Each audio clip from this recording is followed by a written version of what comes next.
Hi, it's me again with Corel Tips and Tricks. Somebody sent me this logo and asked how you would recreate this. And I looked it over and it looks like there's some separation between the lines in the circle. So that gave me a little hint that what else you need to do. And it is a bitmap. So what we're going to do, when I look at things, I look at this. This looks like an elongated oval, and let's see how many there are. 1, 2, 3, 4, 5, 6, 7. So what we're going to do, we're going to take a rectangle and we're going to round off the corners, so like 5.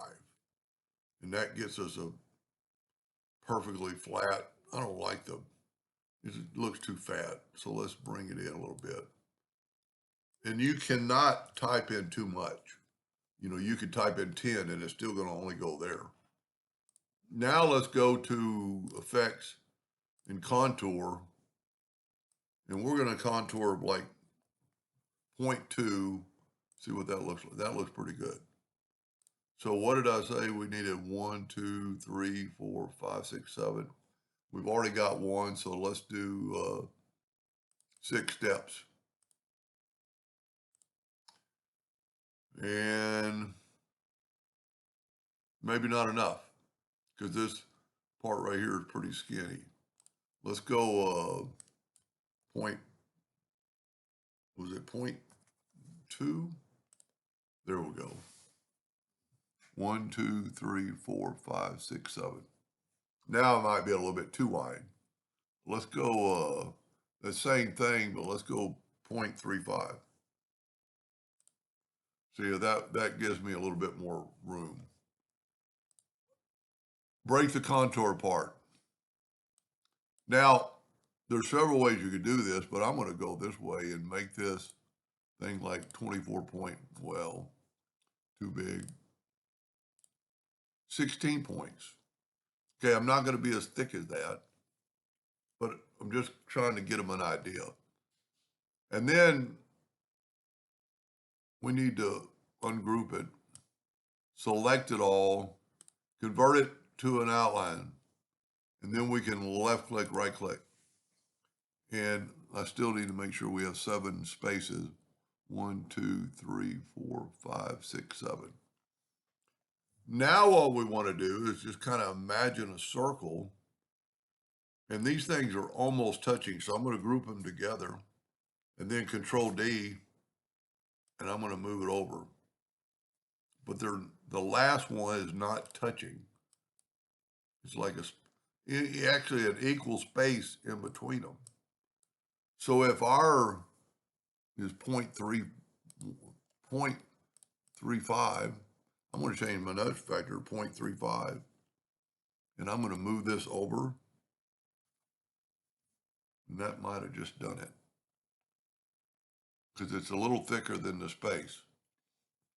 Now I want a circle, and this is going to be like, I don't know.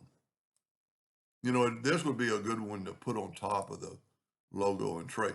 Okay, what I'm going to do first is Control G and hit P, because then I can hit P and put that in the center of the page, and I can move it down, and circle's too big. That looks pretty good. And it's kind of confusing because this is not a circle on top. Let's make it a little bit bigger. No, that hits that pretty much right there. So now what we can do is let's take a 2-point line and rotate it about 45 degrees. You got to be selected on it before you can rotate it. Let's Control D and make a duplicate and move that over. Corel normally will put these 2 lines together, but they didn't. So I'm going to shift select the other one and Control G to group. And then I'm going to hit P. And it needs to be So I'm making mine quite a bit smaller, but they can literally figure it out.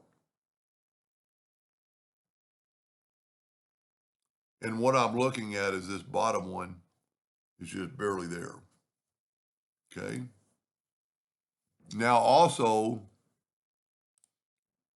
I think there's a little bit of separation between the circle. So we need to make this ellipse. Let's make it 24 points. That's pretty good. Go up to object, convert it to an outline, left click, right click. And we need to have some separation just on the inside of the circle here and the outside of the circle. So we're going to take that and we're going to contour the outside one time, like 0.02. And that's just going to give me a little bit of a contour on both sides of the line. But now we're a little bit high on the logo, so we could actually take our lines and move them up just a little bit. I think this is going to work. Smart Fill tool, set on black. I'm going to have to zoom in. And remember, just we're doing the thicker lines. That looks pretty good. And see, there's going to be our separation right there once we take away the line. Now, there's no lines going through the logo.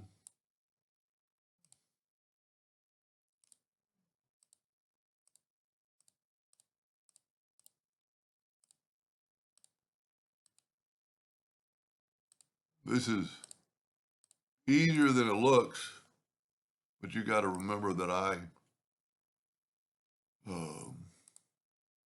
took some time looking at it.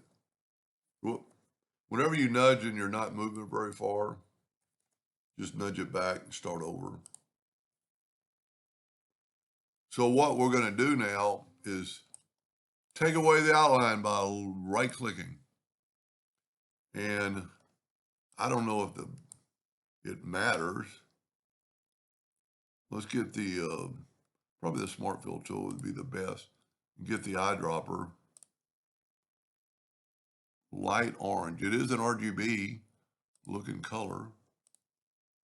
Oh, and then fill it in there. Take away the outline.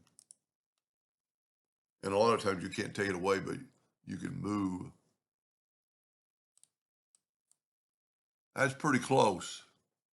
It's kind of hard to tell. Well, let's just make it bigger. Boy, that was still there.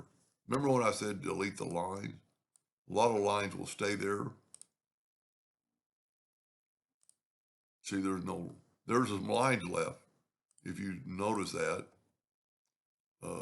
So the lines are really never gone when you don't move them out of the way and delete them, when you just do what we did. Now let's make this thing bigger. Control G. And just see how close I got. Wow. See, by having everything by an object, I'm a little bit bigger here than they are. So you can adjust your circle. Let's see what color gray that is. Let's make a gray box.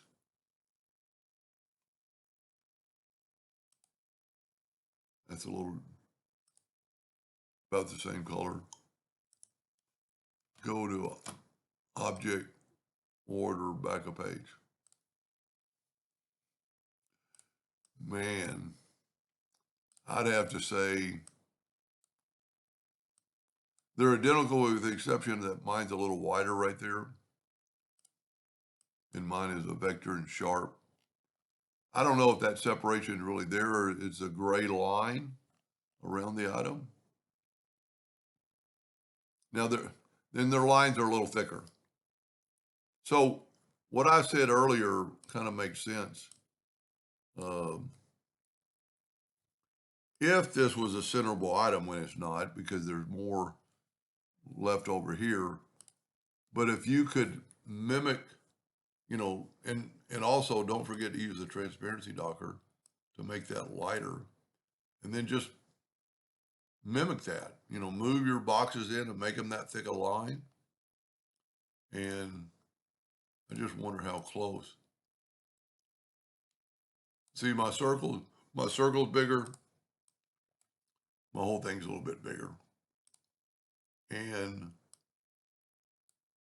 my lines the whole thing's just bigger. But anyway, I surely hope that helped them. And if the one I'm doing it for, if you need some more help tomorrow, just holler. Hope that helped. Thank you for watching.